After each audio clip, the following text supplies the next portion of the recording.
pensado muchas veces que la abogacía es un negocio de emociones. Es un negocio complicado y de muchas emociones. ¿Y por qué vivimos estas emociones? Obviamente la emoción puede ser un triunfo, como también la emoción devastadora, como una derrota. La inteligencia emocional de los profesionales en derecho es un tema que siempre me ha llamado la atención de por qué esta profesión nos hace sufrir, porque a veces terminamos hastiados de ello. ¿Por qué es que tenemos que estar sufriendo por lo que pasó, por lo que hicimos, por lo que no hicimos o lo que hicimos mal? Una vez un amigo me decía, un mal consejo de un abogado puede ser nefasto. Es como una mala operación de un médico. Por supuesto que existe otra alternativa. Dentro de esto, lo que nosotros estamos hablando es quién tiene la razón. Básicamente, pongámoslo en términos muy casi infantiles, si se quiere, y es que una persona tiene un interés que jurídicamente quiere que se le reconozca. Técnicamente le llamamos pretensión. Siempre que hacemos una gestión que queremos algo, esta pretensión puede ser procesalmente así estructurada o puede ser algo mucho más simple, como que simplemente quiero que me otorguen una concesión, permiso, pero yo quiero algo. Muchas veces en contra de otro que no lo quiere o que quiere precisamente lo contrario. Por ejemplo, en los divorcios. Uno quiere la custodia, otro quiere la custodia, uno quiere, etcétera. Todo eso que es tan desgarrador. Pero lo que viene siendo importante, como le digo, es que vivimos de emociones. Hay una frase que me encanta. Esta frase me parece que es maravillosa. La decía René Descartes. No hay nada mejor repartido que la razón. Todo el mundo cree tener la propia. ¿Ustedes se han dado cuenta que más que riqueza, más que extensión territorial, con mucha frecuencia lo que ocurre es que pueden ser personas, ser líderes que dicen, yo tengo la razón y todos queremos tener una? Con el tiempo me he dado cuenta de que es tan poco importante tener la razón, es mejor vivir tranquilo. Pero bueno, con mucho tiempo. Aristóteles decía, enojarse es simple, pero enojarse con la persona adecuada, bajo la circunstancia adecuada, en la intensidad adecuada, por la razón adecuada, eso es lo que es difícil. Entonces, si nos damos cuenta lo que nosotros, diría yo, tenemos que es que vivir en un mundo que tiene mucha contención, mucho conflicto. Yo lo siento mucho más ahora que antes. Me acuerdo cuando terminaba la década pasada, más o menos en el 2019, que yo sentía, iluso por supuesto, que vivíamos un mundo mucho más potable, más dócil, más sereno, no había enfermedades, no había... La cosa, estábamos mejorando, había menos guerras y demás. Bueno, no bastó pasar al 2020, hasta la fecha de 2025 para tener guerras, para tener conflictos, para tener... Recuerden cuando entró la pandemia. Es decir, hay un momento de manera, repito, ilusa, donde uno cree que lo malo ya pasó.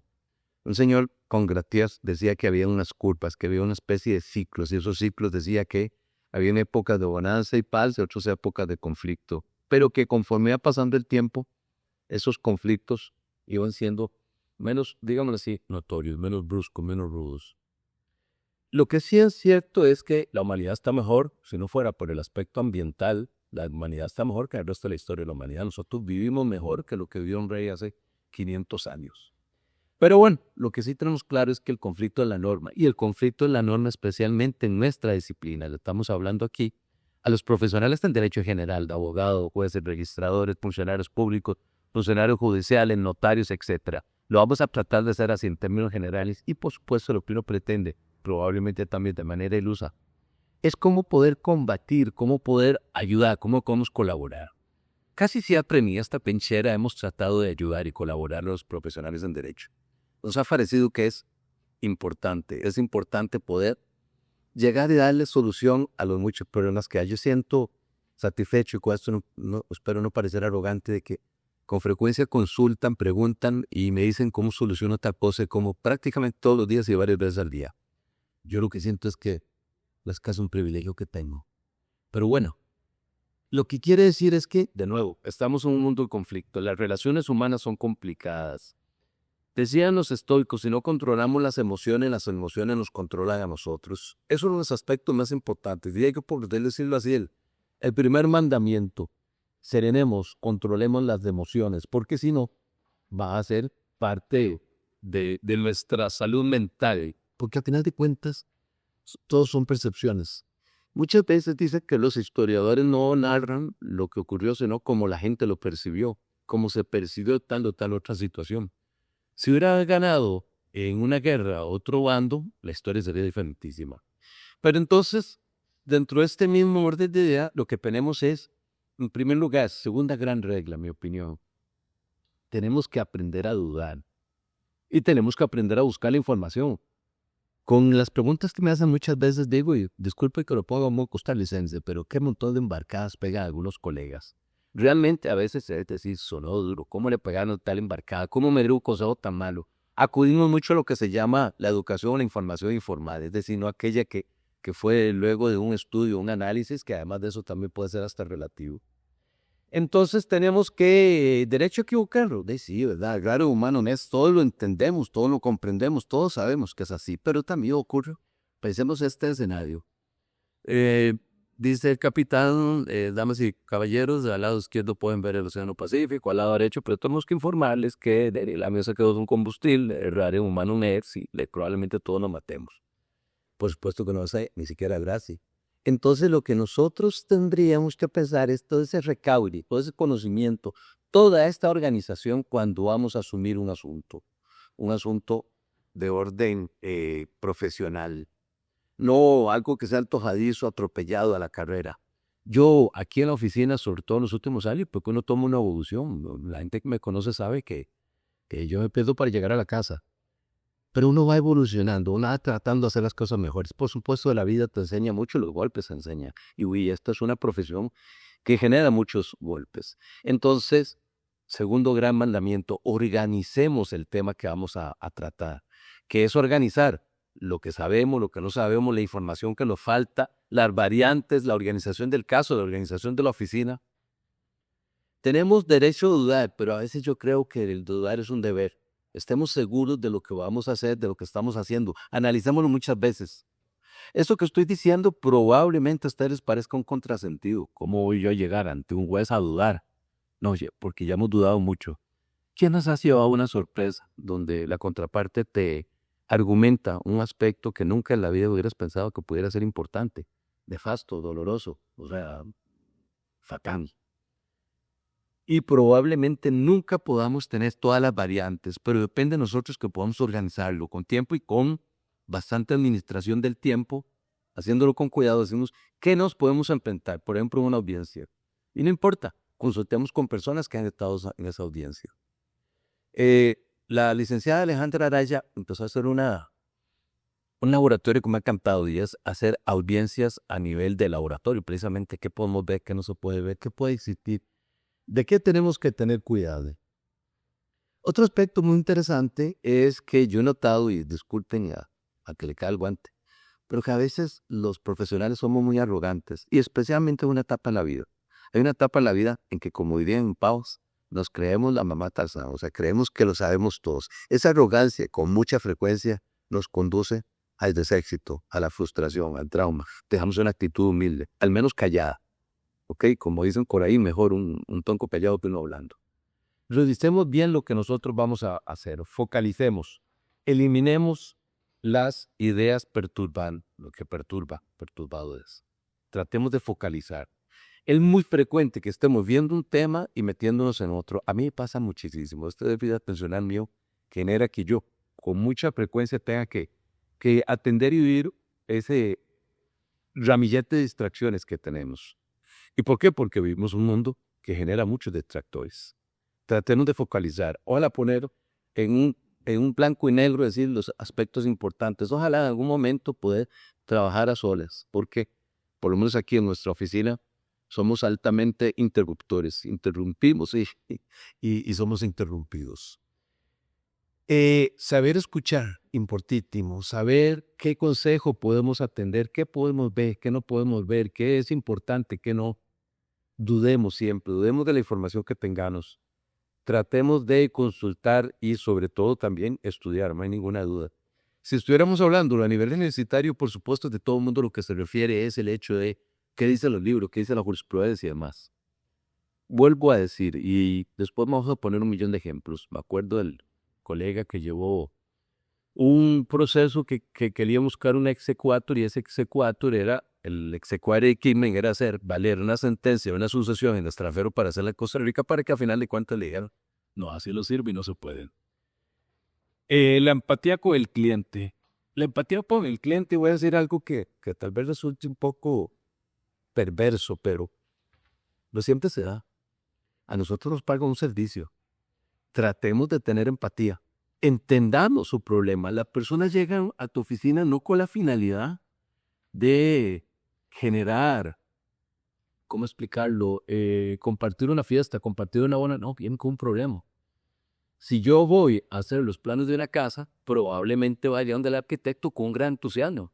Pero pocas veces llega una persona a tu oficina con un gran entusiasmo. Casi siempre llega con una preocupación. Entonces, a nosotros nos pagan por un honorario, pero tenemos que considerar a la persona que está ahí. En muchas ocasiones he visto, vamos a ver, no es una crítica, pero es una realidad. A veces admiro y envidio la frialdad que tienen, la frivolidad, algunos casos que tienen algunos profesionales, donde alguno está llamando tal vez de la reforma, donde está recluido y después de que almuerce me tome esta copa de vino, tal vez lo atiendo. No estoy juzgando si esto está bien o mal, pero al final de cuentas es una persona que está al otro lado y que ocupa tus servicios. Deberíamos de tratar siempre de tener cierto límite con la consideración. Yo no puedo decir que expresemos un factor humano absolutamente potente, que decir, ese es mi hermano y tendría que estar de cual. Sí, no. O sea, ubiquemos, lo que hay es un cliente y paga por unos servicios. Pero por eso tengamos consideración, porque muchas veces no ocurre. Hay que entender las circunstancias, hay que entender a esta persona, hay que entender lo que esta persona está viviendo, sus circunstancias, sus consideraciones, sus situaciones, etc. Decía Churchill, me encanta esa frase, dice, el éxito es pasar de fracaso en fracaso sin perder el entusiasmo. Y es que precisamente vamos a llevar muchos golpes, es inevitable, absolutamente inevitable. El otro día ya estoy viendo yo cuando llegan demandas hechas por inteligencia artificial. Uno dice, pero aquí hay algo que suena raro, algo que está como muy perfecto, algo que empieza a sonar como que casi que se le quiere descabellado, ¿ok? Entonces, bajo este entendido, lo que es importante de nuevo es, organicemos la oficina, pero organicemos el caso. Tenemos derecho, que por ejemplo trabajo muy bien cuando estoy con un tema de teletrabajo. Cuando estoy solo, me encanta. Cuando estoy aquí en la oficina, pues sí, la cosa se complica bastante más. Tenemos que estudiar el caso, tenemos que estudiar las circunstancias, tenemos que conocerlo, tenemos que ser un experto en nuestro caso. Nadie puede ser mejor que nosotros. Nosotros tenemos que saberlo todo, inclusive, más que los clientes, porque por algo llega. Creo yo que es tan importante la inteligencia académica como la inteligencia emocional. Hay personas que realmente yo he admirado que mátalas callando, como digo yo. Es decir, ese silencio a veces es absolutamente, si se quiere, nefasto, pero también concluyente. Bajo ese sentido tenemos también el hecho de que, ¿qué siento y por qué lo siento? ¿Cómo administro la información? Curiosamente, antes costaba mucho acceder a la información. Ahora el problema es que hay demasiado. Entonces, qué sé yo, tenés un documento muy importante, complicado, complejo, tal vez un contrato muy grande, una escritura grande, complicada. Bueno, resulta que tenemos como 20 versiones. Ese orden es fundamental y que al aclararlo, y lo digo con toda sinceridad, son aspectos por los cuales yo creo que yo personalmente tengo que mejorar, porque a veces no logro llevar el orden, porque a veces esta oficina es una cosa como un aguacero, uno se mueve por todo lado, ¿verdad? No podemos evitar lo incómodo. Con mucha frecuencia tenemos que ser francos, tenemos que ser sinceros, tenemos que admitir lo que ocurre. Y lo que ocurre es, pasó esto. Eso es más fácil decirlo que hacerlo, porque muchas veces un cliente cree que un caso, en primer lugar, siempre tiene la razón. Ellos piensan que siempre tienen la razón. Entonces, bajo ese entendido, ocurre que tenemos que ir pensando de qué manera esa razón que él tiene tal vez lo sea la que le reconocen. Había una frase que me encantaba del amigo Álvaro Burgos, perdón, un buen amigo que ya no está con nosotros. Él decía, una cosa es tener la razón, otra saber presentar y otra que se la dé. Porque quien está al frente no soy yo, ni es el cliente, ni a lo mejor ni tu amigo, ni probablemente, aunque sea mi amigo, es una persona que va a ser espeluznantemente objetiva en el razonable de los casos, que se llama juez. Y ese juez lo que va a tratar es decir, usted no tiene razón, usted tiene razón por esto, esto y esto. Entonces es importante presentarla. Cuando vemos casos, por ejemplo, de otros países como Estados Unidos, nos damos cuenta que ahí se juega hasta con la psiquis del juzgador. Aquí también un poco, pero bueno, no deja de ser de nuevo espeluznante, porque depende de quién te toque, así te va a ir tu suerte, depende de quién vaya a ser tu juez. Organizar la semana. Si nosotros hacemos un pequeño desvío, como un colega que era juez, después dejó de ser juez y empezó a llegar a las 7:30, después a las 8, y terminaba llegando a las 11, y al final el juez ya no trabajaba. Esos pequeños desvíos pueden ser catastróficos si no los tomamos en consideración. Apuntarlo todo. Recuerden la lección del ebanista. El ebanista mide 3 veces y corta una. Porque cuando corta la pieza de madera, si la cortó mal, la pieza se echó a perder, se malogró. Revisemos bien lo que vamos a hacer. No mandemos demandas únicamente por lo que se llamaría inteligencia artificial. No podemos controlar todo al mismo tiempo. Y además de eso, el arte de desaprender. Tenemos que saber que el factor tiempo resulta casi siempre ser vital. Ahora más que nunca, ¿verdad? Qué increíble cómo llevamos una vida atropellada. Yo me he dado cuenta que muchas veces es el organizar el tiempo, tal vez el factor más importante. Saber organizar el tiempo y organizar los documentos, porque vamos a estar absolutamente plagados de información. Con esto no lo queremos decir todo, con esto queremos decir una parte, queremos mostrar una vibrante segunda parte, y es aquella en la cual vamos a sugerir, vamos a cupones que podemos enseñar una cosa diferente. Yo me he dado cuenta que en la vida lo difícil no es aprender, sino a veces desaprender. Estamos tan claros en algo que no sabemos cómo hacerlo de otra manera. Como les digo, me encanta esto de las lecciones del ebanista. Cuando estamos haciendo un documento, una escritura que cuando se firme se va, eso es lo que hay. Obviamente podemos enmendarla, podemos repararla, pero por ejemplo el testamento. El testamento a veces tiene que revisar 10 veces. ¿Por qué 10 veces? Porque hay una persona que se llamará causante, que ahora se llama testador, que tiene que estar completamente satisfecho con lo que llevaba. Me encanta esta expresión, ojalá que algún día pudiese ser más universal. Hábitos jurídicos. Son los hábitos que nosotros tenemos para poder llevar a cabo nuestro desempeño de la mejor manera. Creo que el primero es el orden. El segundo es ser acucioso, revisar bien, minucioso. El tercero definitivamente es el estudio. Tenemos que estar estudiando siempre.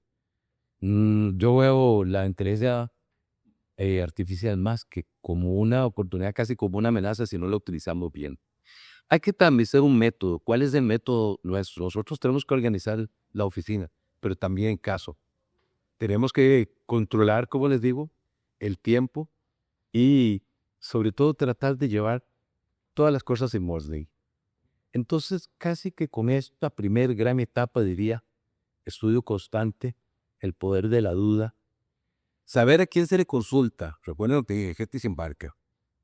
La prudencia, no hay ningún caso ganado. No digamos eso, no esperemos de esa manera. Todo tiene su esfuerzo.